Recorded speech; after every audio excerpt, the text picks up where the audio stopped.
Have you ever had those days where just nothing goes right, and it either makes you laugh about it or it makes you really, really angry and frustrated? And to be totally honest, it feels like that has been my life for like 2 or 3 weeks, and my wife can attest to that. Between sick kids, just going all the way around our house and almost coming back around, and different things with the business and work and stuff, it's just like if it could go wrong, it went wrong. And it had to make me laugh. Like one day I was trying to find a paint to match a paint color, right? And so I went from shop to shop to shop to shop, and it was a holiday in the town, and no one was open, and this place didn't have a little reader. This place didn't have the right paint, and it was just a total nightmare. And I sat in my truck and was just like, Lord, uh, what is going on? And for whatever reason, the day before, I was reading Job, and that's not really a book of the Bible that you jump into because you want to feel good. I was reading it when our girls were sick, and one of the lines he says in there, and I may butcher it, and I don't have it exactly written down, but it was, "Can we accept good and not bad from the Lord?" And it really just made me think, and I've been chewing on that for a long time. And in our life, like we want all the good. We want, the blessing. We want abundance. We want to be taken care of. We want all these different things. And life isn't about sunshine and rainbows. Like sometimes the clouds are dark. Sometimes it has to rain. And it's not that God is any good or less, or he looks down on you like he doesn't like you anymore, or he's mad at you or something. Sometimes the weather just changes, and sometimes he allows difficult times in our life.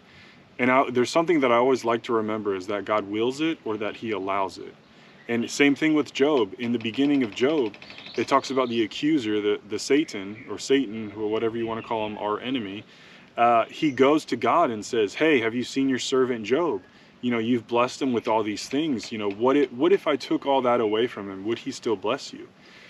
And that's kind of a question I want to ask you, is if someone or something, or whatever, all your blessings were taken from you, your house, your money, your children, your wife, your friends, just everything was just ripped from you. All you had was you and God, basically. That's it. Would you still praise him? Would you be like Job and just say, "God, I'm sorry. I don't know what I did. I don't know what happened, but I am still in your hands, and I will still bless you, and I still praise you"? And that's a question I've been chewing on myself and asking. And one of the vows you say in marriage is for better or worse, to sickness and death, or sickness and health. And the marriage vows, the covenant of marriage, is a direct representation of our covenant with God, our marriage with Jesus. And we have to be willing to say, for better or worse, sickness and health. Rich or poor, I think that's another one that's in there. That we should just say, "God, I just want you. I don't care about the stuff. I don't care about anything else. I don't care about being healthy. I don't care about being wealthy. I just want you." And I just want to share that, because we go through trials in this life, that things don't work out. You deal with people that are only in it for themselves, that lie, cheat, and steal, and all this kind of stuff. And you're just like, "God, why is this happening to me?" And one part, you got to have wisdom when you're dealing with wicked people. You got to be as sly as a serpent, but as innocent as a dove.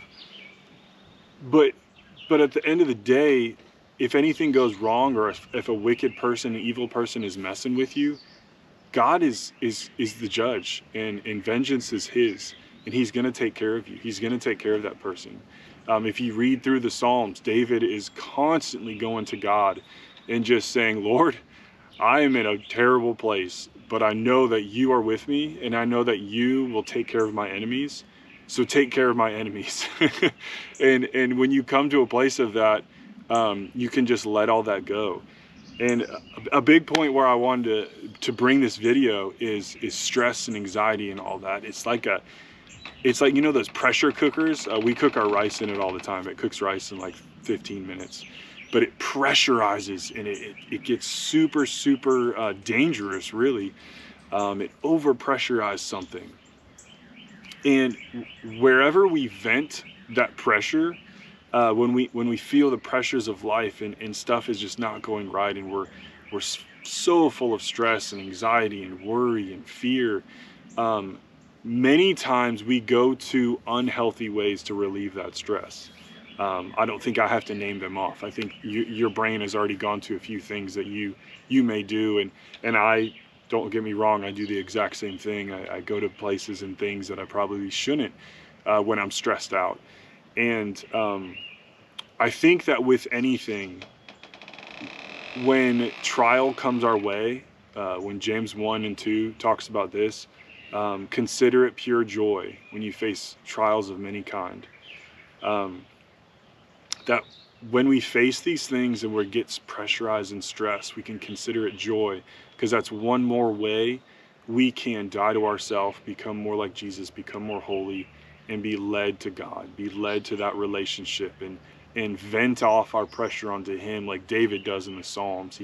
He's so, you know, in the pits, and people are chasing him, and he, like, literally he could die, and he's got all this pressure, and it's built up, and stress and fear and worry, and he vents it off to God and says, God, you are my rock, you are my fortress, you will protect me, I am secure in that, and I praise you. No matter what happens, I praise you. And I just pray we can be more like David in the Psalms, and not let that pressure kill us, but let it bring us closer to God. And anyway, that's all I got. I bless you. Hope you have a great day. See ya. Oh, if you want to follow along, please do like, comment, subscribe, all the good stuff. And if you want to help me out and support me, I also write books, so you can check those out. Anyway, see ya.